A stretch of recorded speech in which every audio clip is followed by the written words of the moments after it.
are you today? Okay, so I have kind of a lot I want to talk about. First things first, this is the result of my wave roller yesterday. Yesterday I had a meeting. My hair was not fully dry for that roller. I took my hair down anyway for that meeting. I put it right back up after. I left it up all day, and now this is what we are working with. Alrighty. So,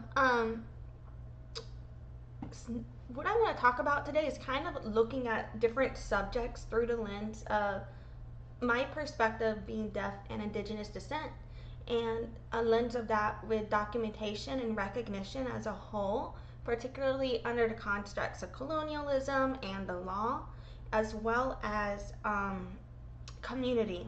And so today we're going to be looking at different social situations. I kind of want to look at preservation because I'm thinking of all of this in terms of preservation of community, preservation of culture, preservation of documentation and evidence of events that have occurred in different scenarios. So we'll be looking at the preservation of evidence in my discrimination and fraud case against the attorney that I used to work for at that personal injury law firm, as well as their HR representative. And we will be looking at Minneapolis business law as well as it relates to partnership, particularly when no agreement is in place, as it relates to Bajah and Hali from the She Evolves live event. We'll also be looking at, so recently I've been getting some more plays for whatever reason on that Caroline Easom video I did about what I perceive as her discriminating against disabilities, and additional commentary when I look at that material really has not sat well with me, because she was basically throwing indigenous issues in my face, and I don't think she is indigenous to my knowledge. And so yeah, I want to talk about that. I want to also talk about how is disability discrimination and disability access and advocacy tied to the land back movement as well, particularly within the context of American history and colonialism. And then last but not least, I kind of want to go through looking at a video related. It's both a reply video as well as a video that shows evidence of some material that Tajuana, Thornton, Thomas, Oldacre, Harley Quinn, whatever name she wants to go by. I want to look at what she was saying about a Taíno woman, and because for me, to my knowledge, this woman has no community connection, and so like looking at what she was saying to this Taíno woman, particularly given the context of her history, of which we've covered, was extremely hypocritical to see, triggering to see, just very problematic. And I know, and I'm not even Taíno, so I know, like, it was just, So we're gonna look at that, and also, so I've done 2 videos on Tajuana, Thomas, Thornton, Oldacre, Harley Quinn. The first one looked into court records where she was found to have stolen $5,000 from a couple, and she did not have to pay that back legally.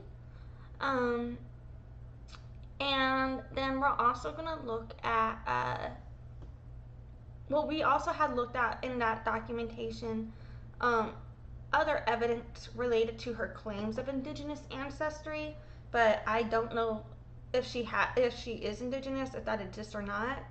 And then in the part 2, we looked at different social issues surrounding why I believe she may be the way she is. Like, how did we get here? Because what she was accused of doing is really fucked up, and I just couldn't understand how someone could be that way or do those things, because it's like, I think when you would never do something, it's hard to understand why would others do it, And so, yeah, I just looked a little bit more because I felt like the history kind of reflected repeated patterns, potentially, not only from her parents, but also from her past. And so I was just kind of reflecting on that as well in our previous documentation. But in this video, this next one, we're going to look at some comments that she made about a Taíno woman. So yeah. And so yeah, I'm gonna roll my intro, and then we're just gonna kind of do this thing and get going. and thank you for joining me today. I appreciate you. Hi, my name is Alexis, also known as Lexi or Deaf Child. I was born deaf, hard of hearing. I began doing business as Deaf Child 2013, marketing 2011, sales 2009. I've earned 50 plus certifications in marketing and sales. My Bachelor of Science from Loyola University, New Orleans, with a music industry studies major and a business administration minor. Deafness runs in my family genetically. Speech is not fully accessible to me. Anyway, I'm here to bitch about whatever the fuck is on my mind. So here we go. Visit my site at noladeafchild.com.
God damn it, have I really been muted this whole fucking time, y'all?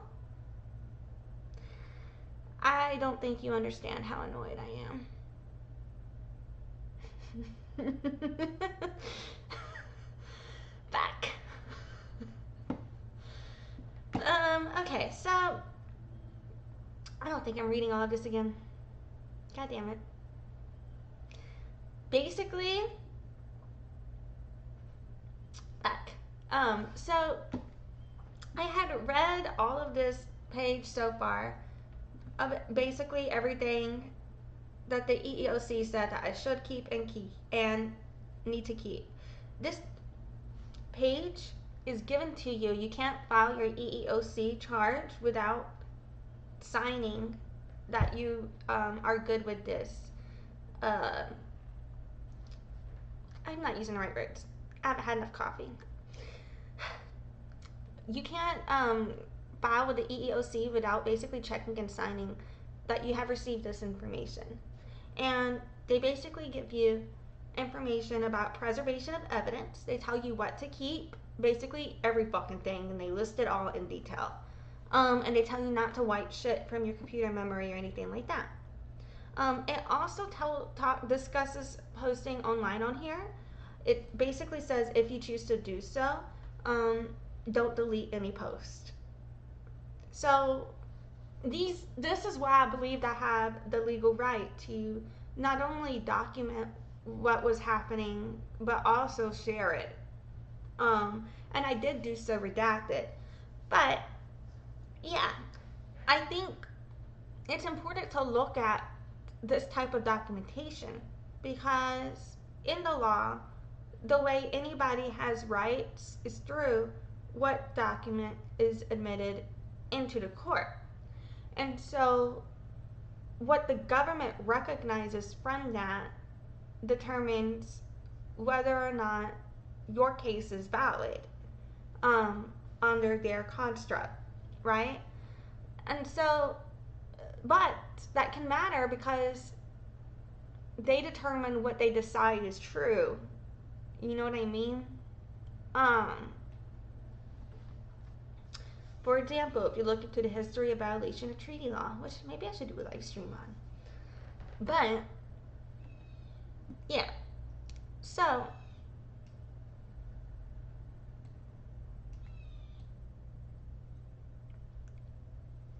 the point is, keep your shit. So, with this, I just kind of want to discuss, like, in my case, they were basically trying to convince me that I quit when I know I never quit. They were firing me.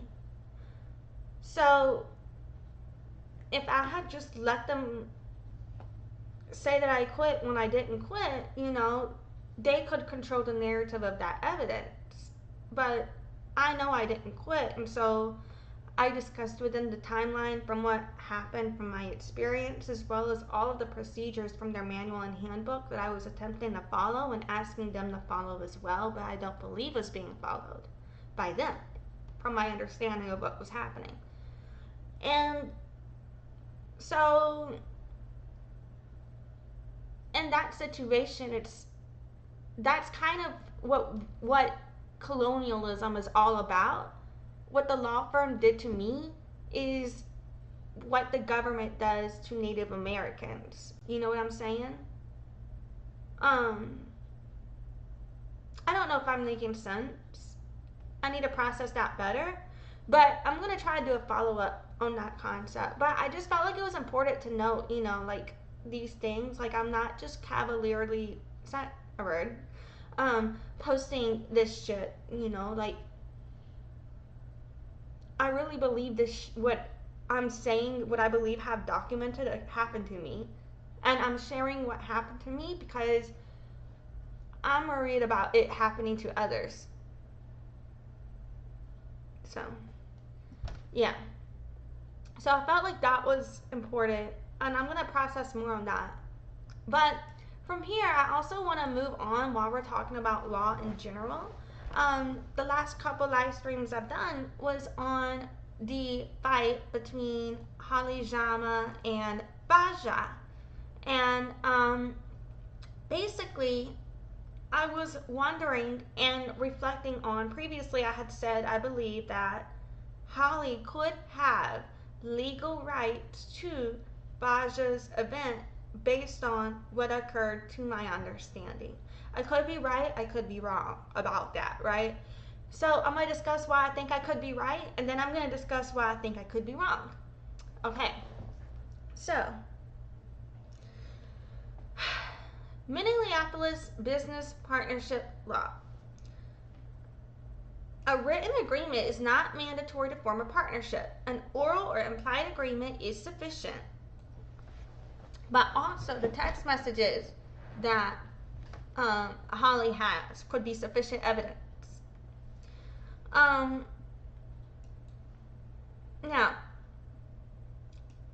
if you're co-owners of a business for profit, or if you're receiving a share of profits, is presumed to indicate a partner unless it's for wages or services.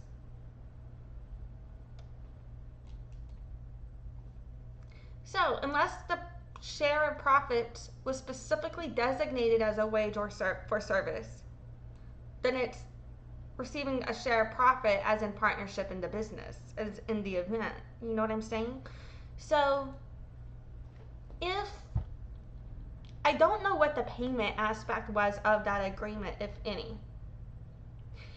If the if she was just getting paid a flat fee, then that could be perceived as she was an employee of the event as a co-host.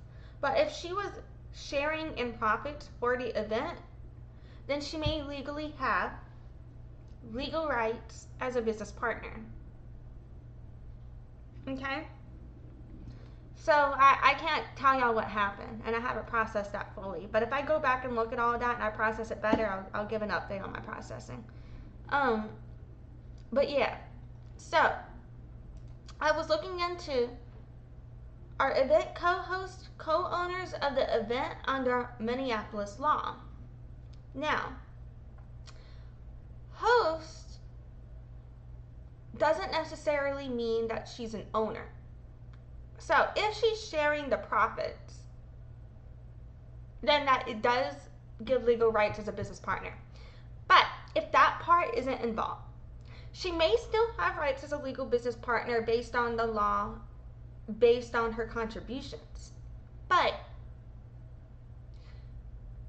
the agreement entered into as co-host might not be the same as an ownership, because like I had said in my other stream, a co-host doesn't necessarily mean co-owner, because you can have co-hosts of events that don't own the event, like an MC, for example. And so there is a distinction between a host and an owner. And then I was looking into the duties of a host versus an owner for the events, which, I mean, I know in my head, but I'm just trying to pull up information here to show you my thought process, right? Like, instead of just, like, speaking without showing you why I think the way I think, I'm just trying to let you see why I think the way I think.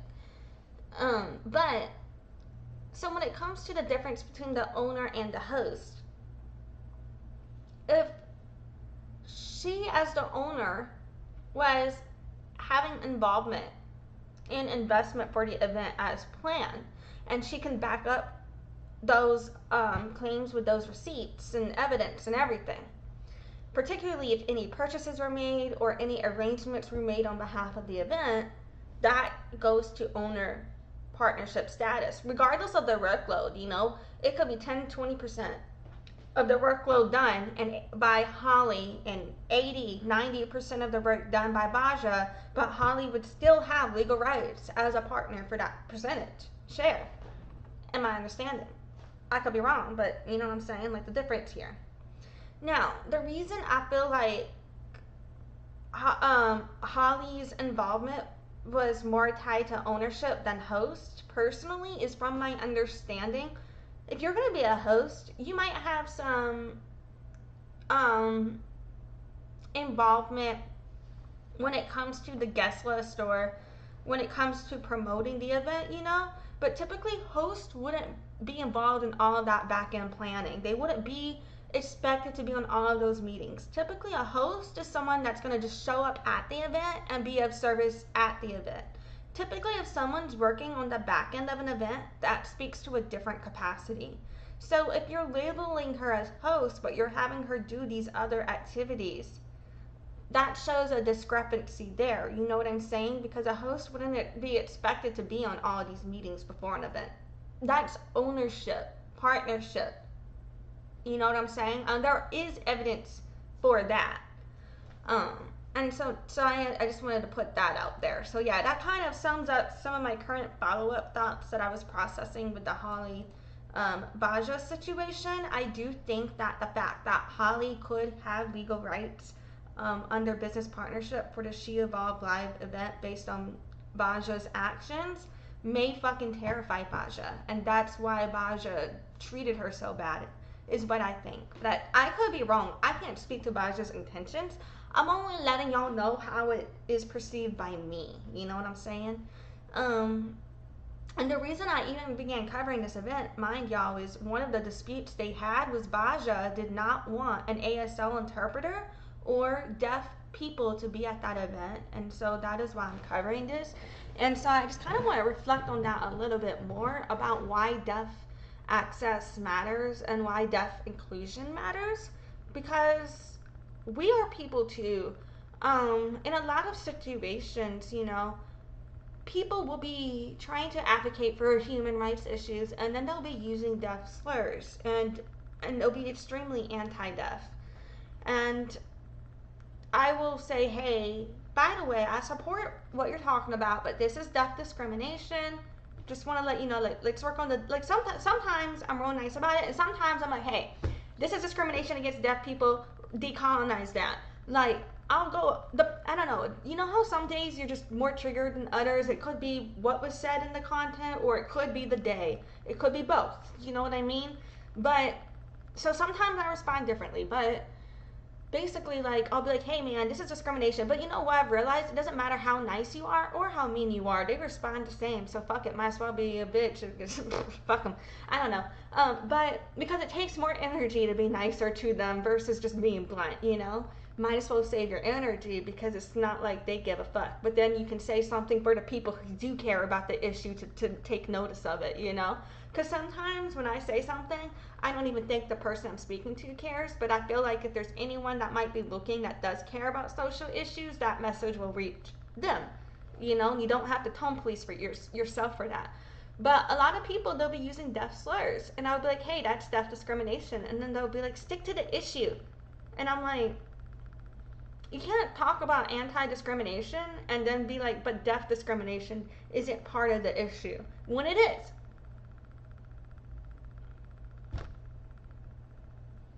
So that does bother me, you know. But whenever you're basically putting yourself to be all about empowerment, but you're excluding deaf people, it does seem as if you don't consider us. You know, it looks like a superiority. Like, why do you think hearing people can be empowered but not deaf? Like, I don't understand that. And mind you, these are people who don't caption their videos, so you can't expect much from them caring about deaf accessibility. But it's like, to basically just straight up say that, now do a deaf interpreter maybe next time, like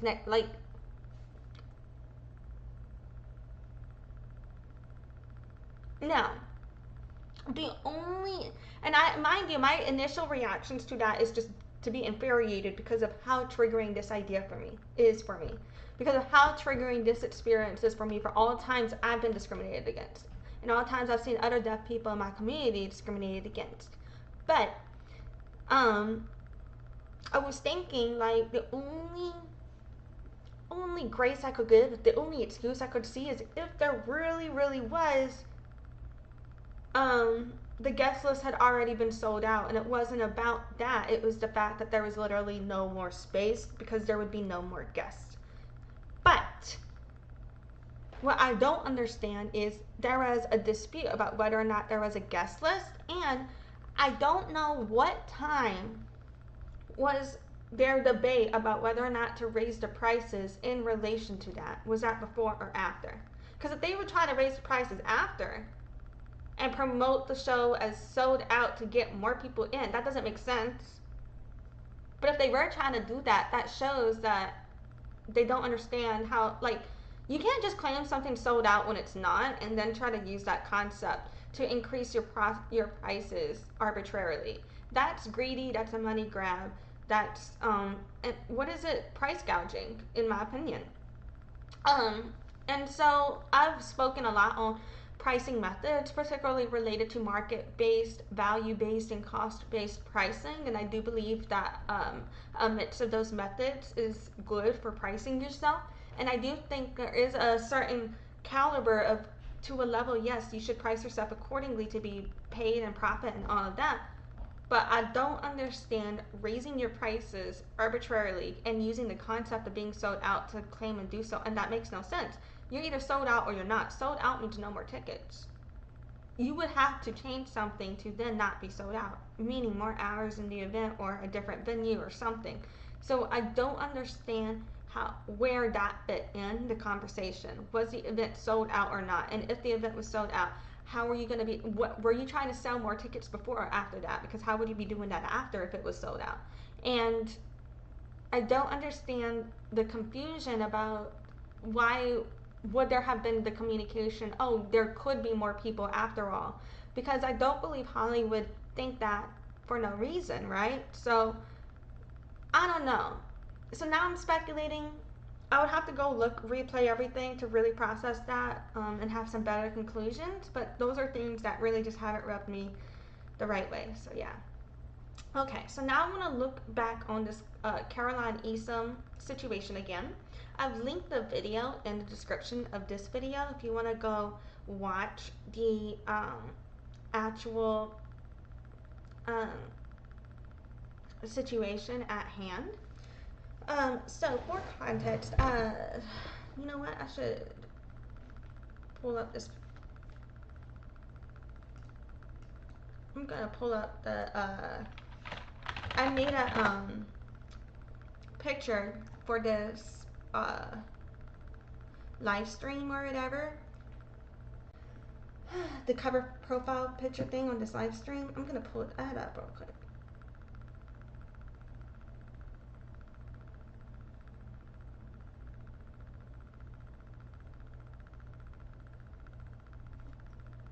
Where the fuck is it though?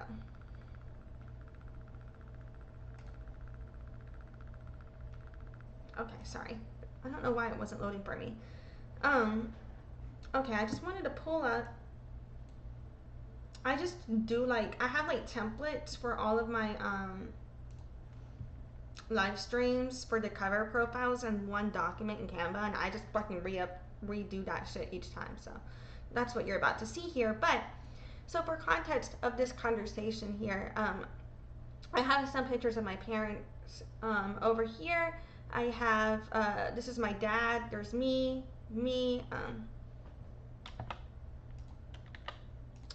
So it's me, my dad, my dad's dad, my dad's mom, my twin, me, my dad, and my dad here. He's about 60 right now.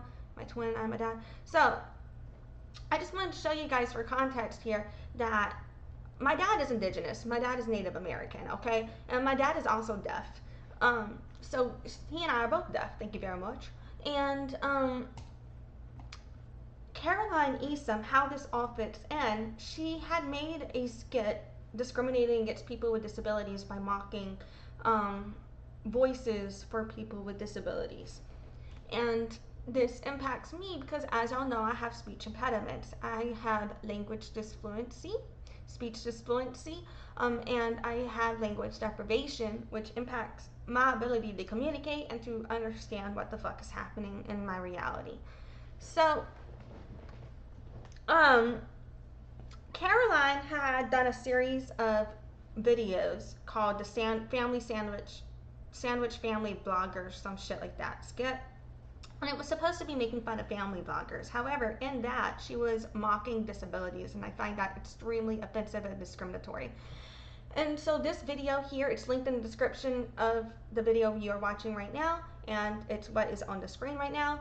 But in that video, I go over all of that, I show evidence of her doing it, and I discuss my issues with it there. So the context of what I'm discussing now is there, if you want to go watch that background. It's only a 10-minute video, it's super quick. Well, for me, it's quick for me, right? Because y'all know I do 3-hour live streams sometimes. So after I had a debate with Caroline about her discrimination, in my opinion, I had previously been following her up to that point. Her reaction made me unfollow her. And so I unfollowed her, and her video came back up again on me, and it was about a different video. It was about Free Palestine, but I forget the entire context of that video, but it was about Palestine. And my issue too, I need a link also in the video, the Myrnie Ann thing, because Myrnie Ann and misnomers also were using the concept of Palestine to discriminate. And I want to show you guys that as well. And also, so one of the things in that situation, so Myrnie Ann was teaching people sign language, but she couldn't actually sign correctly, so she was teaching them signs wrong. And she was telling them that the sign for Israel was the sign for Jewish people. So the sign for Israel is with an I. But she was telling them, this is a sign for Jewish people. So she was telling people to sign, fuck Jewish people. And I was telling her, no, no, no, no, no. That is bad. That is wrong. And Miss Nomers was repeating something to that effect. It wasn't fuck Jewish people, but she was basically saying no more Jewish people or something like that. As she was saying that Jewish people shouldn't be around anymore in sign language. And I was telling her, no, no, no, no, no. That is bad. And they were telling me I'm against Palestine. Are you fucking kidding me? There's a difference between Jewish people and Israel, dumbasses. I'm against Israel as the government state. That doesn't mean I'm against all Jewish people. What the fuck? And why are you encouraging that vernacular in sign language? And there's way more to the context and the story and the debates and the arguments with that situation, but that was one of them, and it really fucking pissed me off. So that's how hearing people are, people who are in a colonized mindset, that's just how they are. And I found Caroline to be the same way. They weaponize social justice issues to continue oppression, and I hate it. And so Caroline, she was like, so I was saying, when her Palestine video came up, I commented something to the effect on that video, like, I used to follow you until I saw you discriminating against disabilities, and now that you're on my feed again, it's just pissing me off. Is basically what the fuck I said. You know, I don't remember word for word, but it was something to that effect. And so her response was, why are you saying this here? Why are you bringing up a lisp on a video about Palestine? Because I have a lisp, and if you listen to my videos, you can fucking tell, god damn it. Because to me, I sound like the old man in Family Guy, like, and, so she was saying, what do these things have to do with each other? So mind you, okay, you want to go watch my Alexander Graham Bell live streams, as well as, the live reading from John F. Stanton, Breaking the Sound Barriers, the tools and technologies under the American with Disabilities Act that enable deaf lawyers to succeed. Go watch those things. I'm gonna try to remember to link that shit later, either in the description or the comments here. But I'll try to link some relevant deaf background history for you to go see if you want. So, context with deaf indigenous issues here. Mind you, so, on my video, I did say in a description here, you know,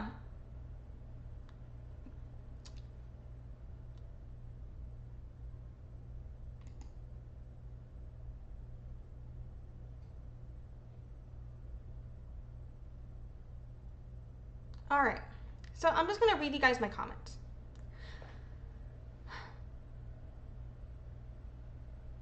Okay, so the captions are messed up on here, but I'm hoping that the auto captions here got it. But I was basically saying it is never awareness to impersonate a disability you don't have, because she was claiming that was awareness. It's not. None of us are free until we are all free. It's also triggering that Caroline doesn't caption her content or provide deaf access, or she didn't at the time. And so I don't have the energy to try to educate her on being deaf friendly, given how she's already treated me, but that bothers me too. And I think it's also able-led disability inspiration porn. The definition of inspiration porn is when people fetishize the existence of disabled people and our role and their role in ableism. So,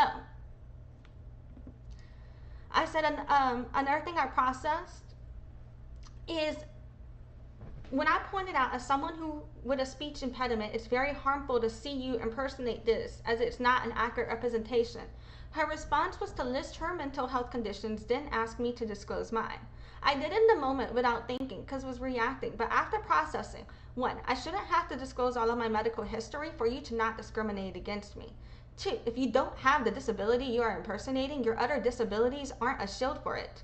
3, if you don't have the disability you are talking to someone who has a disability being discussed, you being disabled too doesn't mean you have lived experience on what it's like for the disability you don't have. 4, in hindsight, it feels like she was more focused on playing Oppression Olympics than working on anti-discrimination.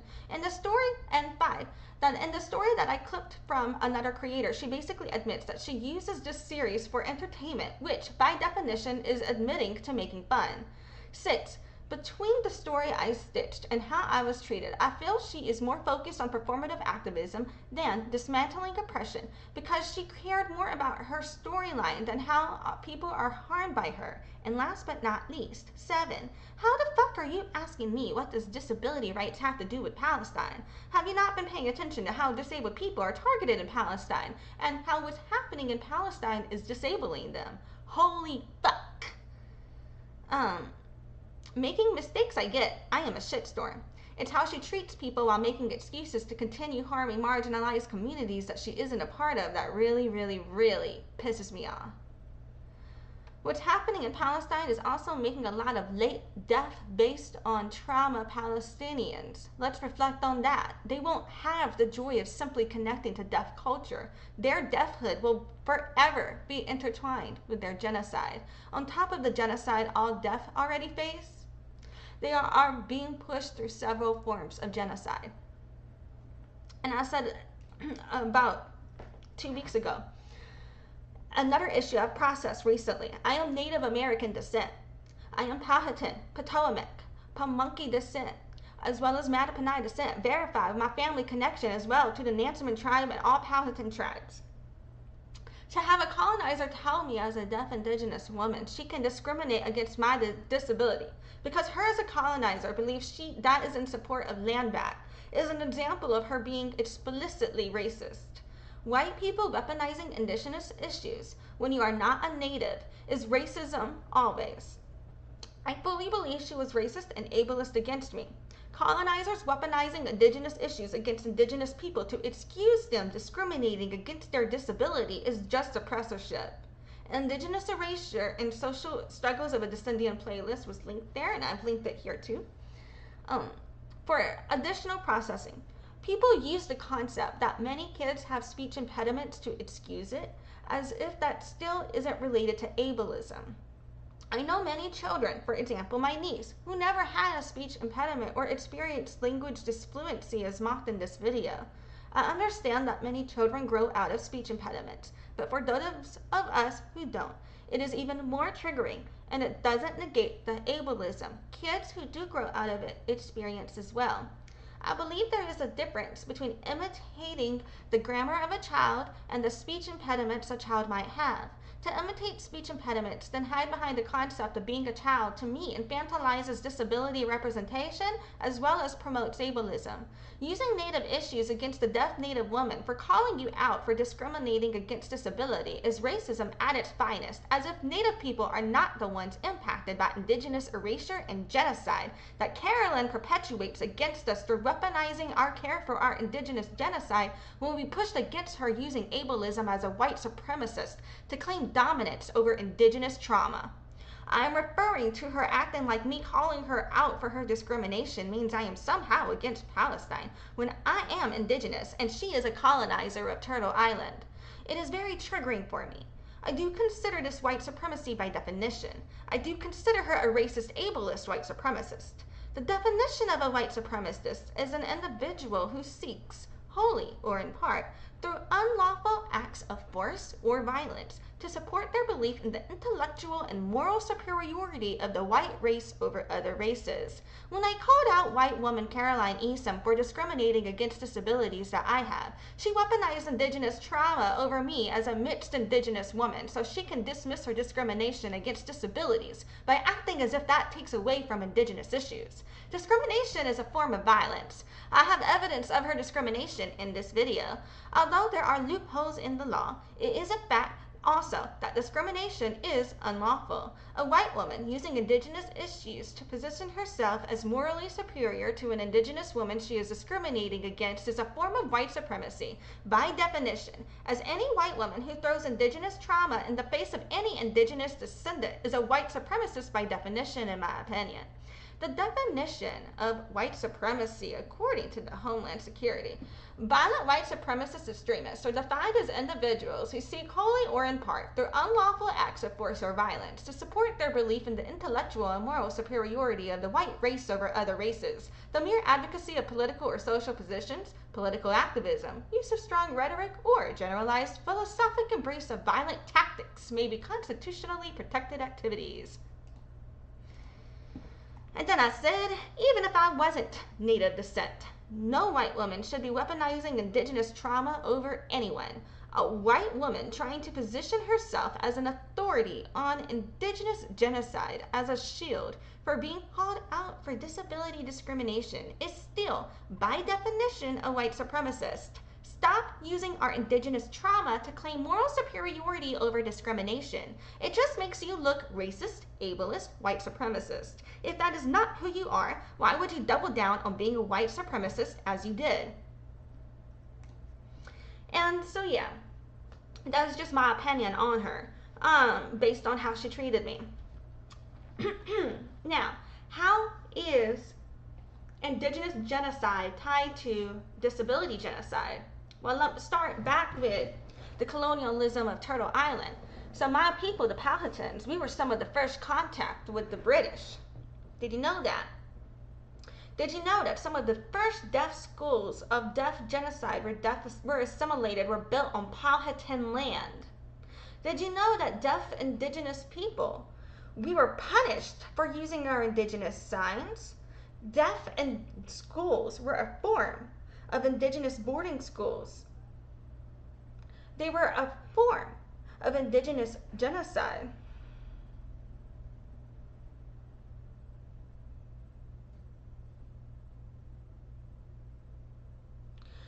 Did you know that every bit of genocide against disabilities in the United States is tied to the genocide of Native Americans?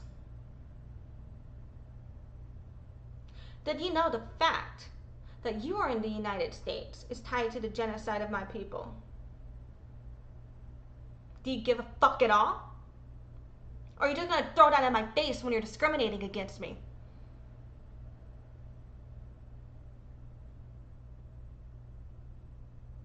Caroline Easom, I believe you affiliate and associate and try to put yourself in proximity to marginalized communities in order to tokenize those marginalized communities so you don't have to take accountability for when you discriminate.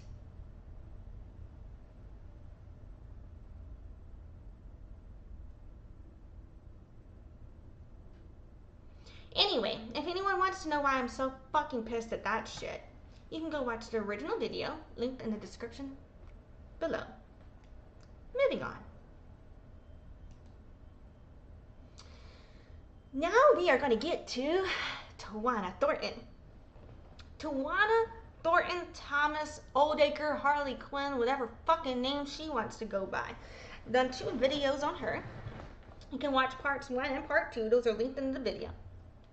Now,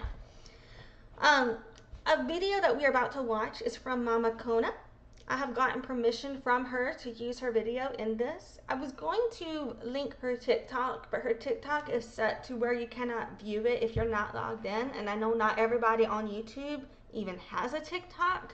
So I downloaded the video and I'm going to share that with you with her permission. But I do recommend, anybody go follow Mama Kona. It is MAMACONA1. If you look that up, that's what you'll find, the number one. You'll find her on TikTok, and you can go follow her there. So what I'm about to do now is play the video that she did. We're gonna just kind of do a reaction. So this video is one she made on Harley Quinn, Tajuana Thomas Thornton Oldacre, whatever. And this is the same lady, mind you. She had stolen $5,000 from the Girk couple. That's how we began covering her. She stole $5,000 from them, convinced this couple to stay in his house, stole $5,000 from them, and then she never had to pay that back, even though she was found guilty, because the bank reimbursed the couple. And so because the bank reimbursed the couple, the courts ruled she didn't have to pay the money back. So she got away with stealing $5,000 from the Girk couple and was found guilty of it. And so this is that woman. That's who we're about to watch this video on. So I'm gonna mute myself in case it starts auto playing, and then we're gonna see what is said here, and I'm gonna give you a reaction. Okay, did not autoplay. So Mama Kona's message to Harley, I believe, says, Harley, I listened to your message and I want to be clear. Attacking, I'm so sorry, I don't know how to say this lady's name. I don't know if it's Kari, I don't know if it's Kari. When I said Kari though, that got the right spelling in this captioner. So I'm gonna say that version, and I am so sorry if I'm saying your name wrong. Anyway, it says, Harley, I've listened to your message and I want to be clear. Attacking Kari, her culture, or her character doesn't expose anything about her. It exposes you. Calling her a fake Taíno, questioning her knowledge, and throwing out accusations about alcohol and drug use, which are lies, doesn't change who she is or the integrity she brings to her path. Your disrespect and assumptions don't define her. They only reveal the frustration and insecurity behind your words. Whatever is driving that is yours to resolve. I believe, I'm purely speculating, but if you watch parts 1 and parts 2 that I've done on Tajuana Thomas, Oldacre, Harley Quinn, Thornton, whatever the fuck, thorn in the ass of indigenous people, you will see why I believe she is lashing out on Kari. Kari has a community. Kari is claimed by indigenous community. Kari has cultural connections. Kari has people willing to go to bat for her. Kari has a support system. Okay? Harley Quinn, as y'all see in parts 1 and part 2, ain't got none of that in my opinion. Just my opinion.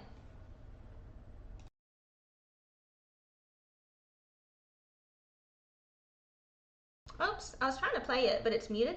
Okay, my bad. I'm gonna turn this up, and then let's go. Apologies, y'all. This was not captioned, but I'm hoping that my auto captioner picks it up. Look at you.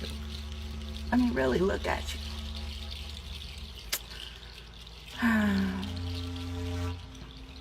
Tisk, tisk. Crashing out because you weren't wanted. I apologize, I'm really distracted because for some reason, so these are my finger pictures down here because I was showing you guys how my middle finger healed in a live stream, but why the fuck does this look like dick pics to me from far away? I swear to, like, what the fuck is wrong with me? I'm fucking crazy, y'all. Don't look at me like that, okay? Anyway, I swear to God, those are pictures of my finger. Anyway, but sure, that's what they all say. So, but have y'all, do you see, like, is there anything sinister to you guys about the way she's speaking to Kari? Is that sinister or no? Like, I get having anger to someone, But there's like a difference between when someone, you can tell someone's pissed off and angry, but you just don't feel like, you just feel like they're just gonna need their time to blow off their steam and know that pot will simmer down. Like they're just gonna probably yell, but they'll be fine, right?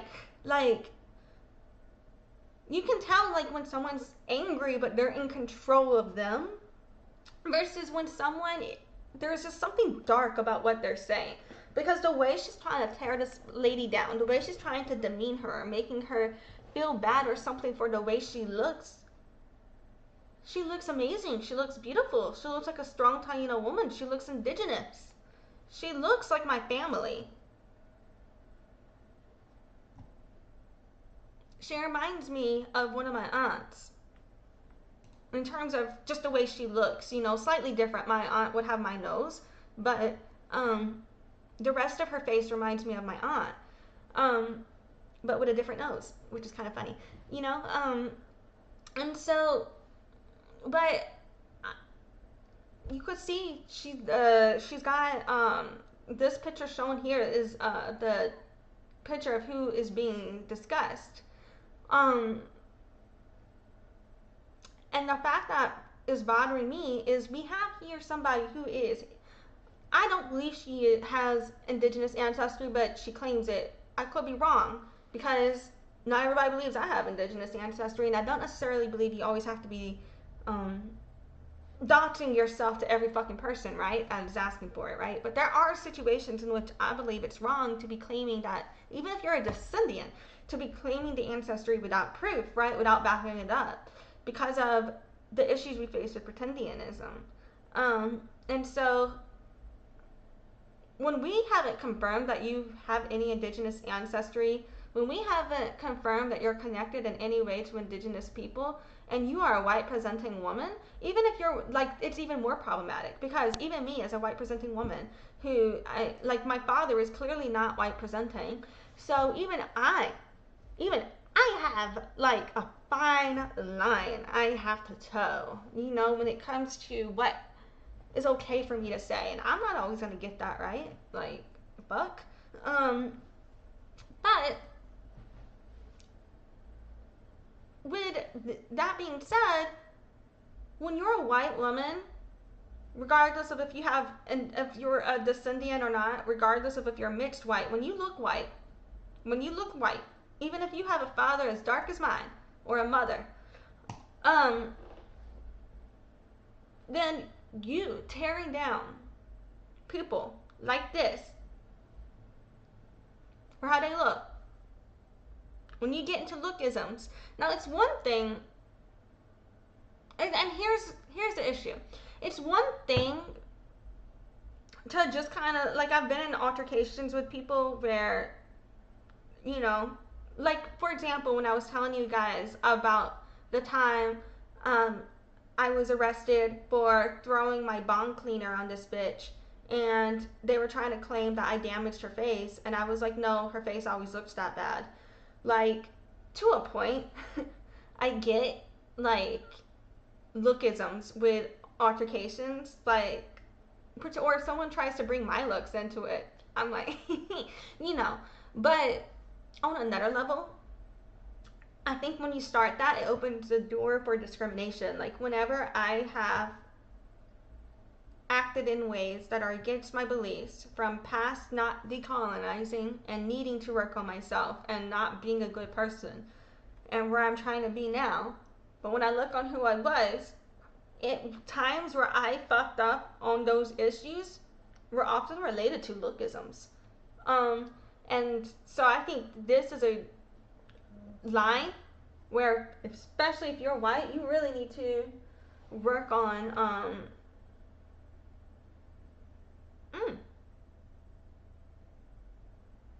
apologies. You really need to work on how you present yourself and what you say when it comes to these issues.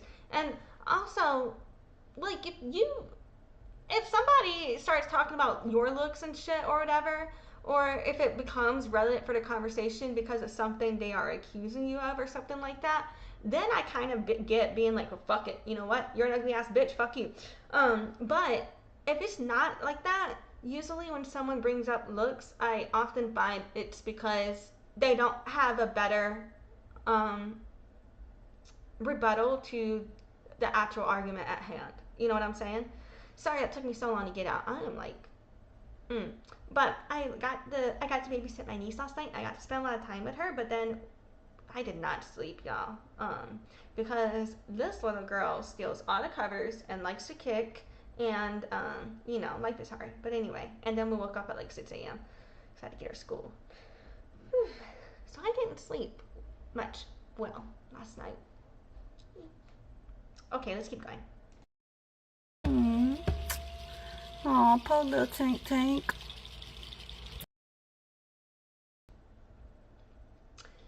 Okay, like I was saying, normally I don't really go for the whole like let's bring down people and their looks and all of that, but I'm having a real hard time understanding how the fuck you're trying to tear down somebody for their looks when you look the way you do.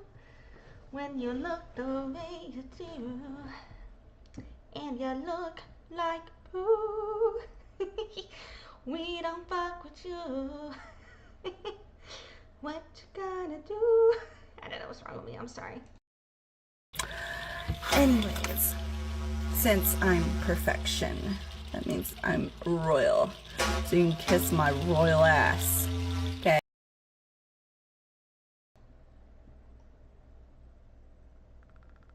Okay, I know I can be conceited. I know I'm selfish. I know I'm self-absorbed. I know I'm vapid. I know I'm vain. I know it. I know these things about me. I know where I have these issues. And to a point, I think some of those attributes can be endearing, right? But to another point, you know what? Hold on. No, this is worth it. I'm gonna be right back. Hold up. Hold on.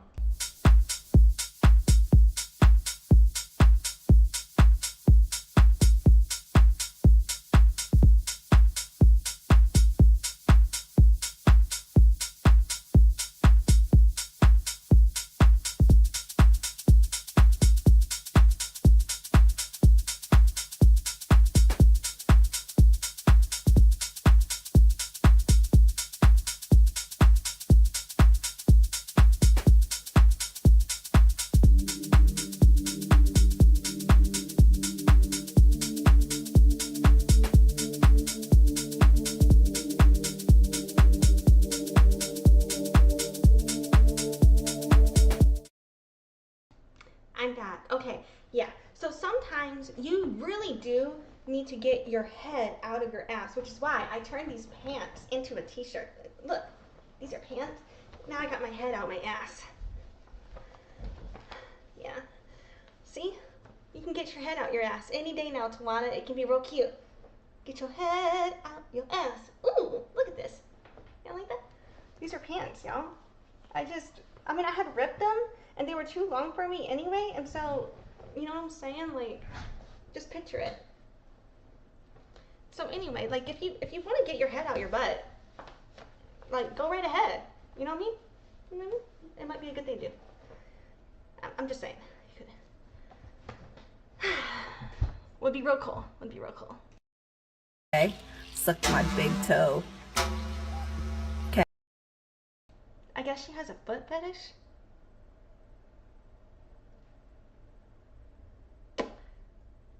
You know, my last live stream, I made some speculations about if she was offering certain services on Twitter.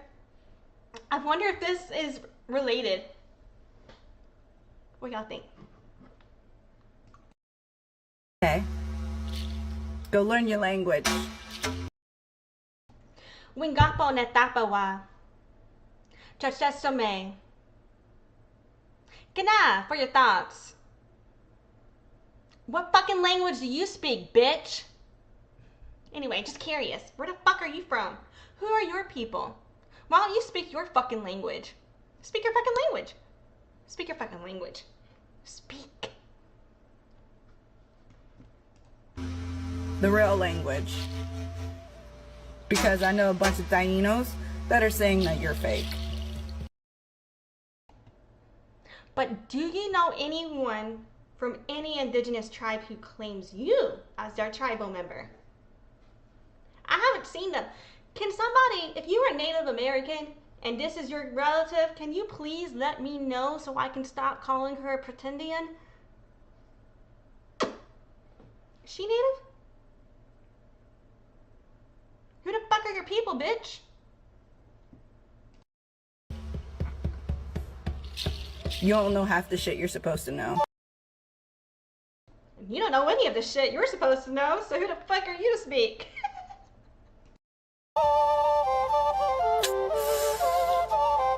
Sheesh.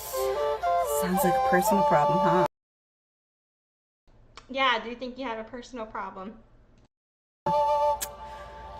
Yeah, maybe lay off the drugs.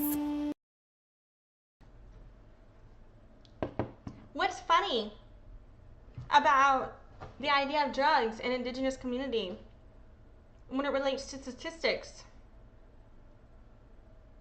When it relates to our genocide? What's funny about mocking someone for deaf indigenous genocide if that is what's happening to them? And if that's not what's happening to them, what's funny about making those accusations? And why do you think it's okay to degrade someone by placing that type of label on them? What's so funny?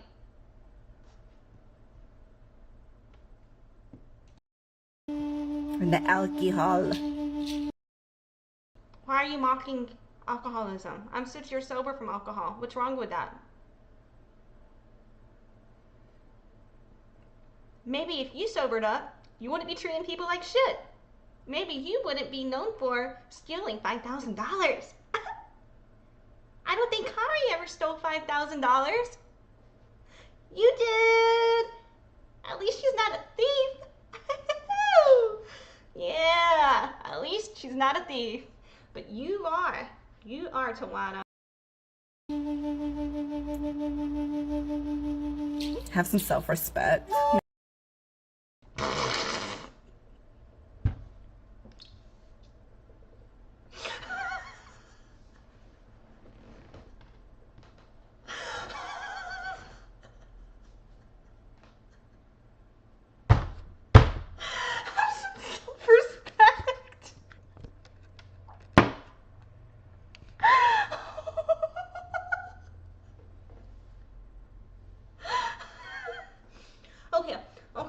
Okay.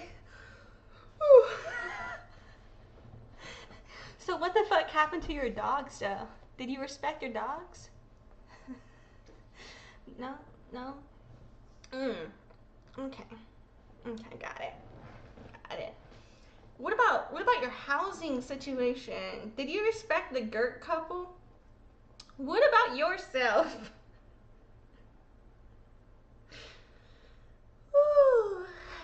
She's disrespecting her hairline.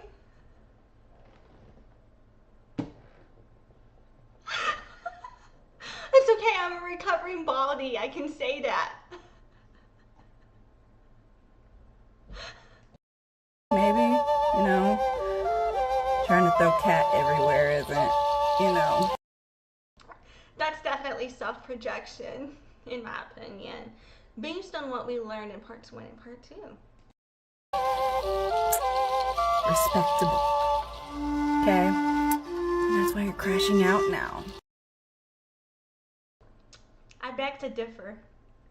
But also, I love how the culture of vulturing never stops. She not only appropriates and tries to steal from indigenous communities, she appropriates from black community as well. And I understand to a point with decolonizing because of the context of the evolution of semantics, particularly as it relates to colloquialisms and slang.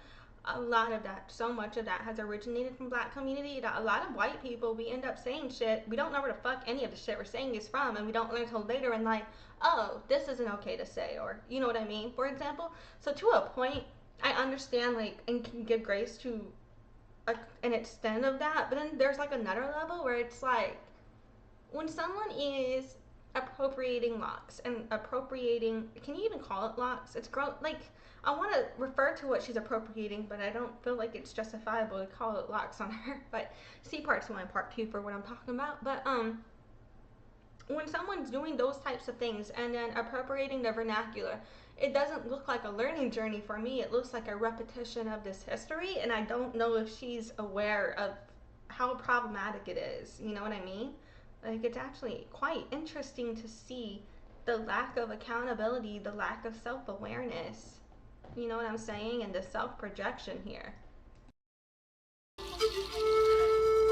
Crackhead crash out Kari. So, I'm a recovering alcoholic. I don't think that utilizing addiction against anybody, and especially when you know the ways in which addiction impacts Indigenous community, for you to do this, it's showing that you're not coming from a place of connection to Indigenous community or advocacy for Indigenous ways. It really, in my opinion, speaks volumes to your character. It's extremely inhumane. And it's really victim blaming Indigenous people for the trauma of Indigenous genocide, in my opinion. I find her to be extremely problematic, and yeah, y'all can see, I feel, why I take issue with who she is, you know. Crash out, crash out, crash out, crash out. And again, do y'all not see what I mean about the not only the lack of accountability, but the self-projection, particularly with this video, where what she's accusing Kari of doing is what she's actually known for, and it's documented in court.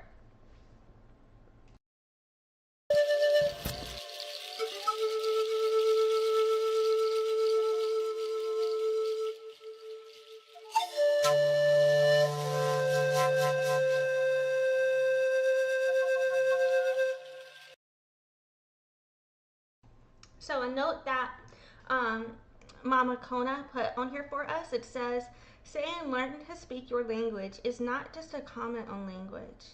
It's rooted in a colonizer's mentality. It assumes your culture or way of speaking is inferior and tries to force you to conform. Language is part of identity, and remarks like this erase and devalue who you are. Please stop framing my way of speaking as wrong.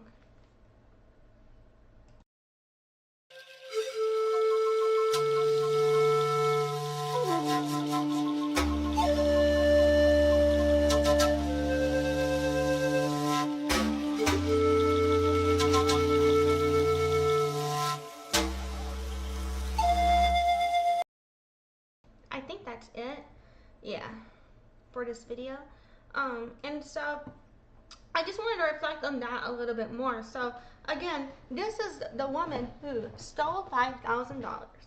She had previously made claims to be Indigenous, but I have seen no proof of that or anybody connecting her. So I don't know if she is or isn't. So whenever I debate on if she is Indigenous, I by no means mean to contribute to any form of Indigenous erasure, but I do hope that anybody in the Indigenous community can understand why, based on her behavior, I don't feel that that reflects somebody who is connected to Indigenous ways. If you know what I'm saying, because like in my community, everything she kind of does is very hugely frowned upon, and I totally understand that we're not a monolith, but on the same level, I do believe that part of what makes us all Indigenous is having our commonalities. So yeah.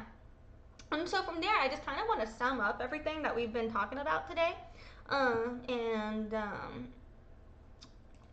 Yeah, I think I'm just going to leave up my little family picture thing here while I sum that up. I don't know. Because, yeah, who the fuck would it look at my family's face? And so, yeah, basically, we've been kind of reflecting on social issues today from the lens of deaf Indigenous documentation and recognition.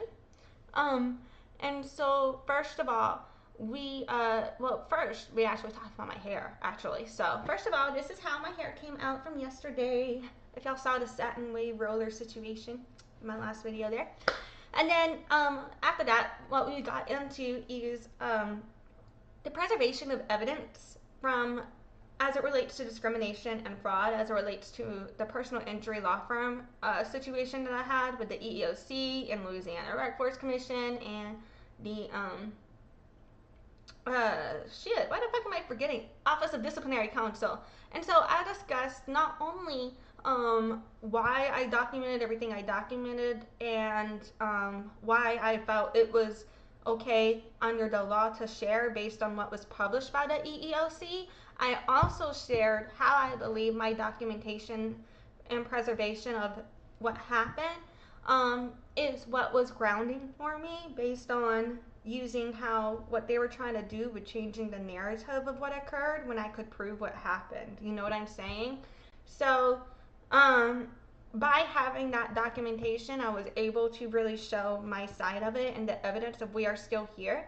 And I really do believe that entire situation is kind of like a microcosm case study reflection summary of what white people, white colonizers, Europeans do to Native Americans in America, and what has been done to Native Americans under the law over and over and over and over again. And so then after that, we continued on the path. And so with that law office, I believe I experienced discrimination, not only related, like, by the managing partner. I believe I experienced discrimination directly in person related to my deafness and mental health. And then afterwards, not only, I believe under the managing partner's direction, the HR representative also discriminated against me in those forms, as well as related to my Indigenous identity.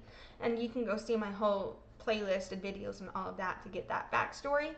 And so that's kind of why I'm touching on it all here. And then with the other law case that I covered in this live stream, so we've been looking at Bajah and Hali. So they had done an event together called She Evolves Live, and I looked at the concept of, does Bajah have legal rights to Hali's events under Minneapolis law? And I have discussed, not only reasons why she might not, but also a lot of reasons why she might, and again, I don't know shit, I'm not a lawyer. So yeah. And then after that, we looked at Caroline Easom and how she weaponized Palestine, Indigenous issues, and land back against me whenever I was calling her out for her discrimination against disabilities. And we discussed how I believe she tokenizes proximity to marginalized community as a shield to excuse her and get away with discriminating, in my opinion, based on what I saw from her.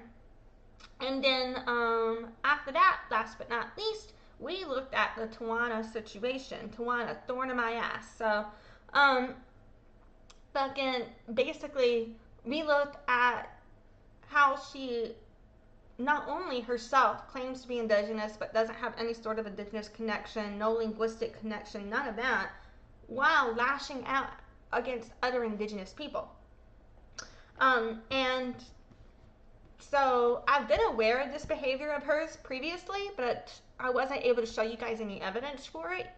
This time I had some evidence. So I showed you guys a video of Tajuana, and this is the woman who stole $5,000 from the Gert couple, and the courts did not make her pay that back because the bank paid them back. So the court ruled because the bank gave them the $5,000, she didn't have to do it too, in terms of the retribution aspect, the remedy there. So yeah. So when we looked at all of that, we've been reflecting on how deaf genocide is tied to Indigenous genocide, how disability rights are tied to Indigenous human rights. We've looked at the history of colonialism in America as it ties to deaf genocide and Indigenous genocide in a nutshell through these social issues today, how it's reflecting today. To better give you context on how we got here with those social issues, I've already covered that history in my other videos before, and I forgot to link it in the description before I started this live stream, but I'm about to go do that whenever I timestamp. It might actually take me some time because I need to go to the store and I need to eat, but whenever that happens, I'm going to timestamp and I'll try to add some links that give you more context on not only the deaf history issues, but also the deaf Indigenous issues and the disability Indigenous issues. And if you watch my past material, you may better understand why Indigenous genocide and disability genocide are tied, particularly through the lens of intersectionality, which, I don't know. So, I just feel like it's odd to me that you claim to be someone who is pro-Indigenous issues, but you don't understand the intersectionality of why it's wrong to weaponize Indigenous issues, particularly against an Indigenous woman, but even not against an Indigenous woman, just in general, it's wrong to do.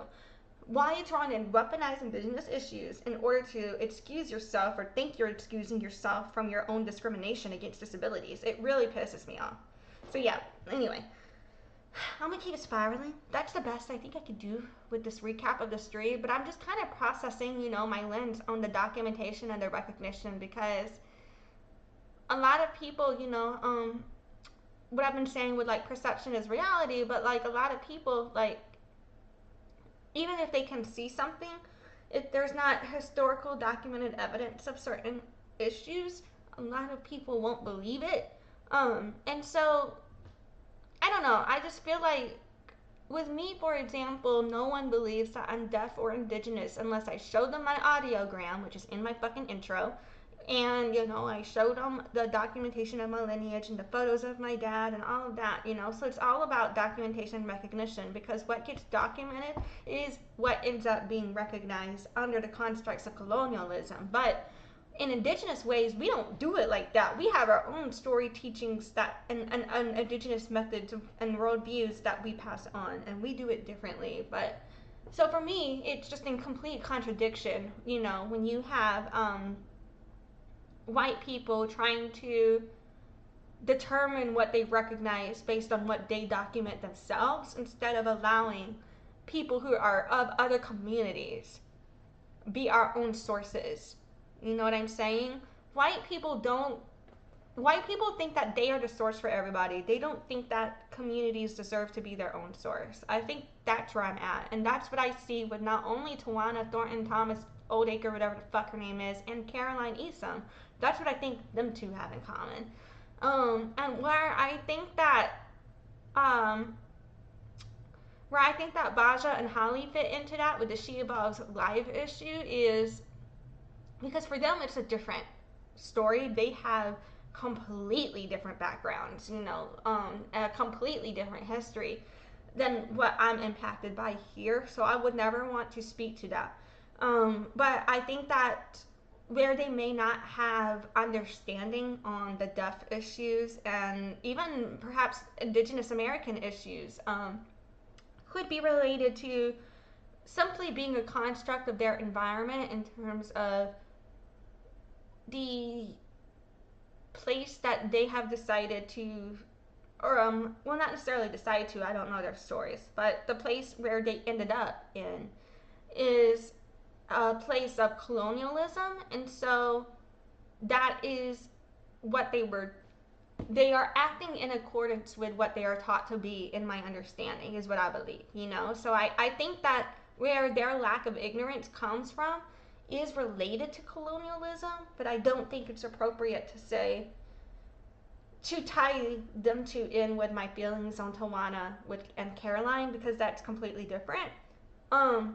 But the reason that they are in this live stream all together would be as it relates simply to processing the aspect on documentation and recognition, because I feel that whether or not Bajah has, or whether or not Hali has legal rights to business to Bajah's, to the event Bajah invited her on, and that kind of altercation is kind of a reflection of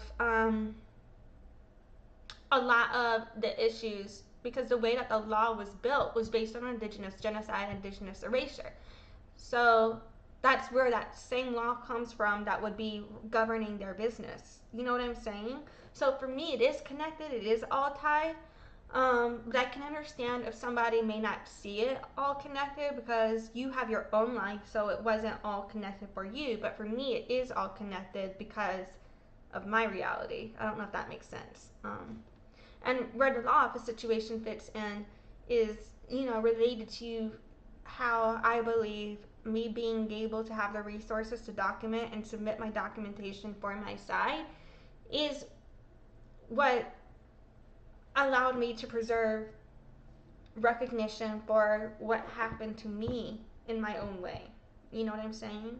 So regardless of if they recognize it, I can recognize it for myself. You know what I mean? So yeah, I don't know. I'm still processing all of that, but thank you for processing with me. I appreciate you. I'm still really annoyed I was muted at the beginning of this. But yeah, I hope everybody has a great day and all of that, and bye. Thanks for watching. Join the loyalty program at noladeafchild.com/loyalty and check in during live streams to get points for rewards.